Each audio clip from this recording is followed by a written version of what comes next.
السلام عليكم ورحمة الله وبركاته. حبيب عاملين ايه؟ خير ما نبدأ به الكلام هي الصلاة على الحبيب المصطفى صلى الله عليه وسلم. اللهم صل وسلم وبارك على سيدنا محمد. حلقتنا النهاردة بإذن الله هي خلاط حوض الوش الهاند ميكسر أو خلاط حوض الوش الشوكة. طبعا عندنا في القاهرة في مصر أو في الدول العربية 80% بيستعملوا الخلاط الهاند ميكسر، ومشاكله طبعا كتيرة. تعالوا مع بعض النهارده باذن الله جاي لنا خلاط من العميل بالمنظر ده. هل هنشوف هنغير الاجزاء بتاعته وهنرجع الخلاط لخلاط فعلي، هنقيم الثمن الاجزاء اللي احنا هنشتريها، هل هتناسب بنفس السعر بتاع الخلاط ولا نرجع الخلاط على ايدينا افضل؟ كل ده هنشوفه في حلقتنا النهارده. توكلنا على الله. هنبدأ حضراتكم ادي الخلاط اللي جاي لنا. طبعا كان شكله سيء جدا، مسكناه بحتة سلكة مواعين ونضفناه وخليناه زي ما انتم شايفين.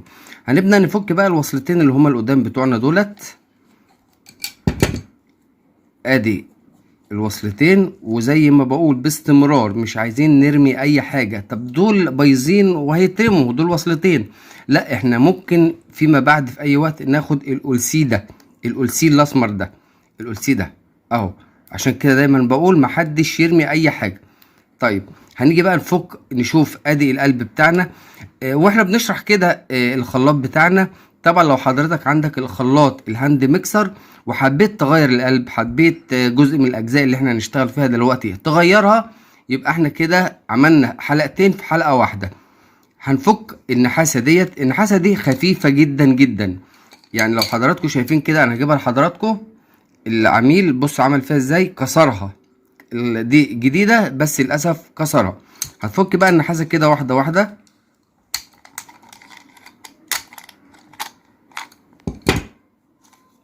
اهي، فكناها. دي اول جزئية، دي اللي بتبقى اسمها صامولة الزن اللي هي بتزنق القلب ده. ادي الصامولة اللي هي الزن ده، القلب اللي هو القلب الهاند ميكسر. هنفكه وهنشيله. لو جينا بقى بصينا هنا كده ايه اللي تم؟ اللي تم ان العميل بتاعنا جاب القلب وركب القلب مباشرة، ما بصش في الداخل. لو بصينا كده في الداخل هنلاقي القلب القديم اللي كان راكب مكسور في جوه اهو، شايفينه؟ ده القلب القديم.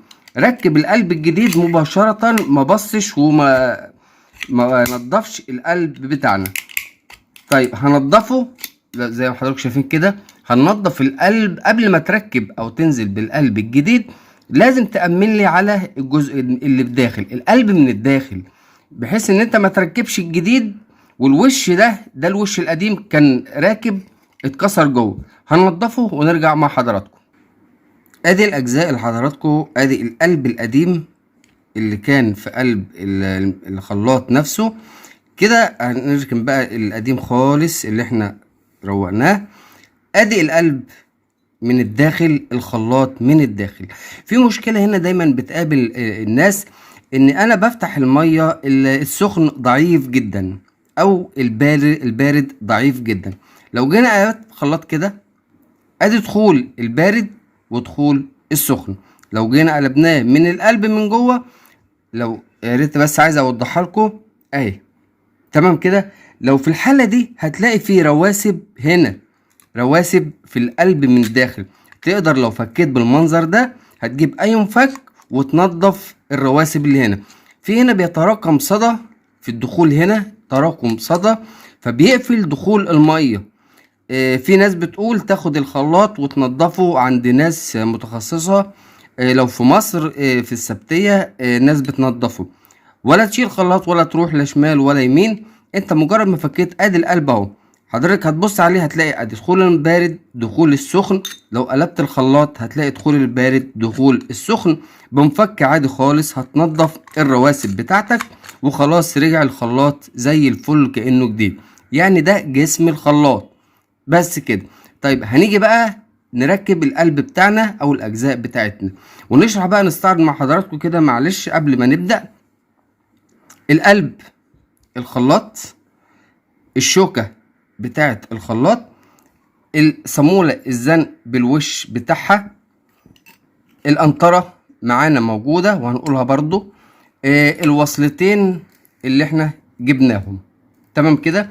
لو استعرضنا بقى الاسعار عشان نشوف نقيم هل اجيب خلاط جديد ولا ادي جسم الخلاط انا اشتري خلاط افضل، ولا اجيب الاجزاء بتاعتي واجمعها بايدي افضل.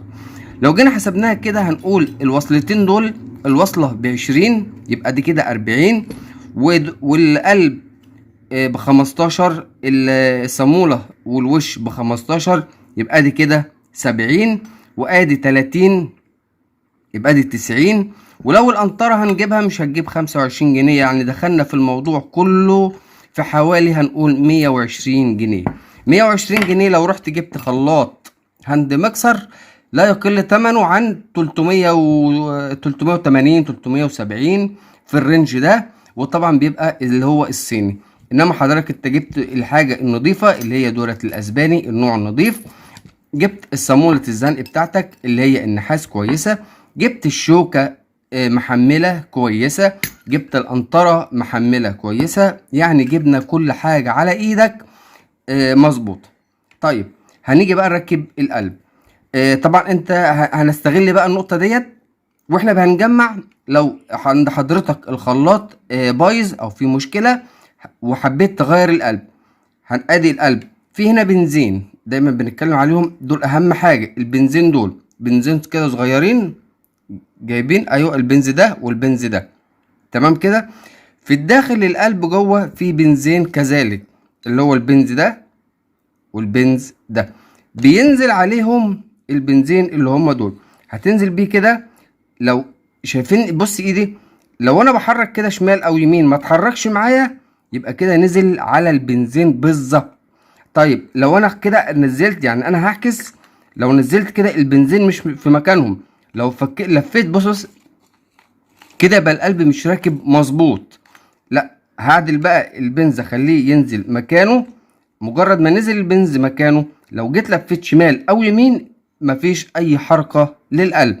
هننزل بالصامولة اللي هي الزنق، وصامولة الزنق ديت بفضل ان انت تربطها بالراحة، دي بتزنق القلب فقط، يعني ما تجيش بالزرادية وتقرص جامد عليه.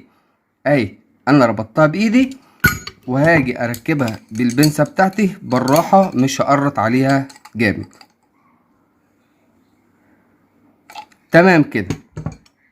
هنيجي نركب ادي الوش بتاعنا، ركبنا الوش، واخر نقطة اللي هنركبها هي الشوكة بتاعتنا. الشوكة بتاعتنا عشان في ناس كتير برضو سألتني فيها، ده بيبقى مفتاح ألانكيه 4 اهو.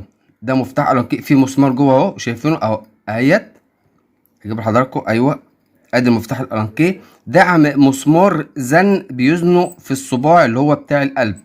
هربط بس شوية كده عشان حضرتك تشوف المسمار، ادي المسمار ادي المسمار. هنفك المسمار بقى كده شوية تمام، وهنروح نازلين ادي اهي، بننزل بالاكرة بتاعتنا.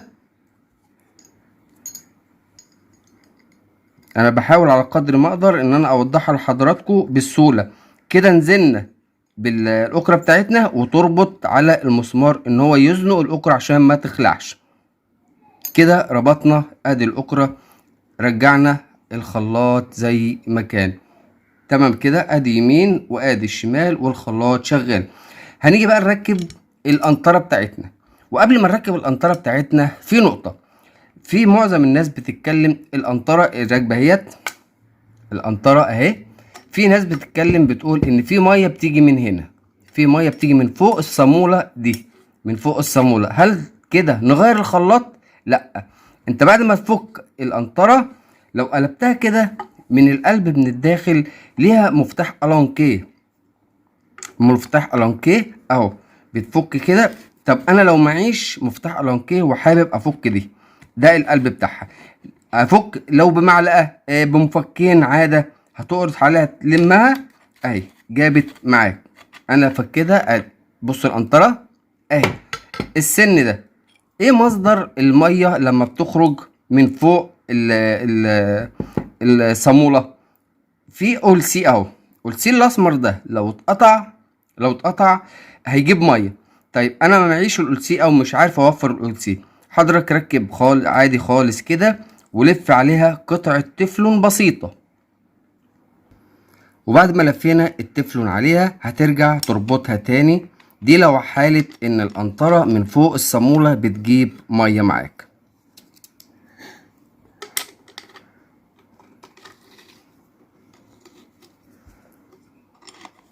وادي المفتاح الالانكيه بتاعنا هتربط بيه. لو انا معيش مفتاح الانكيه هجيب اي حاجة مربعة مفكين هيربط معاك. ونرجع بقى نركب القنطرة بتاعتنا، نركب الصامولة، وبكده نكون رجعنا خلاط جديد بكل محتوياته. ادي الخلاط، هات لي منظر الخلاط. ادي منظر الخلاط بتاعنا اهو. رجعنا الخلاط بتاعنا خلاط جديد، خلاط هاند ميكسر، شمال يمين شغال زي الفل. طيب هنيجي بقى للجزء الاخير خالص اللي هما الوصلتين.